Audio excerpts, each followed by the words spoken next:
I need you to watch this video to the end. Biafran, Oduduwa Republic, Ambazonian. If you're an African, I need you to watch this video to the end. Thank you. If you're an African, you really need to watch this. Africa is in trouble. Sub-Saharan Africa has been fundamental to the global prosperity of the advanced countries. And Africa had a role to play. It has a role as a raw material producer. We will not allow Sub-Saharan Africa to escape that. Okay, we do everything to keep Sub-Saharan Africa where it is, also impoverished. It's absolutely vital for the prosperity of everyone else. So let's get clear about that.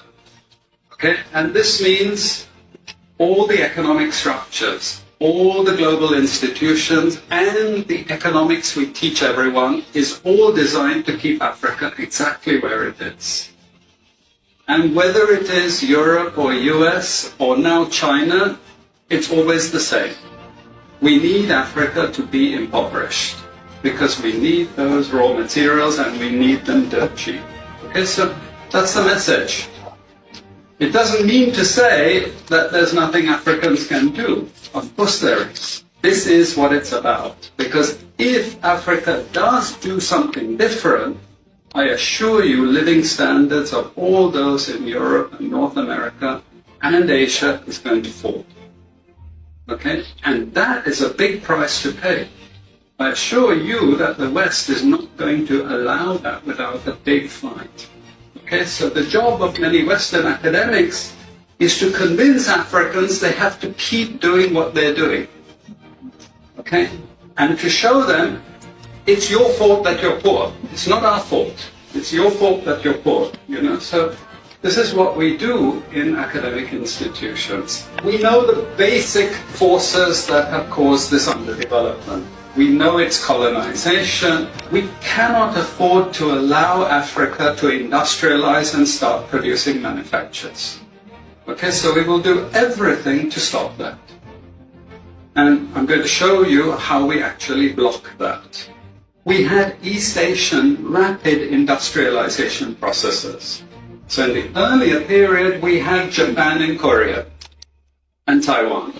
Okay, rapid growth, sucking in raw materials from Africa, driving up the prices.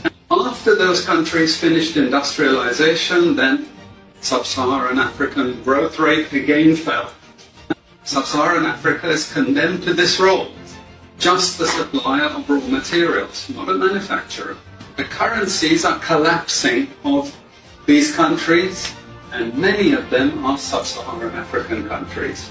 After colonization ended, we needed new structures to keep these countries where they were. Okay? And the first of those is aid. Okay? We give them aid. Aid for what? Actually, we give them aid to keep repressive regimes in power. That's all. All the hypocrisy about transparency and democracy and bullshit like that, it's all bullshit. But it would go to country after country offering loans. And if the president did not accept the loan, they were killed. It's just economics. It's economic warfare. The rich declare war on the poor. It happens everywhere. It happens in a country. The rich control the government. Of course they do. You really believe you have democracy? Come on. I mean, grow up. Who has all the subsidies and income support? US, Europe. The largest budgets in the world for supporting their farmers are Europe and US. You see, we're keeping them dependent. We're keeping them on a string. This next round of the WTO is designed to block that.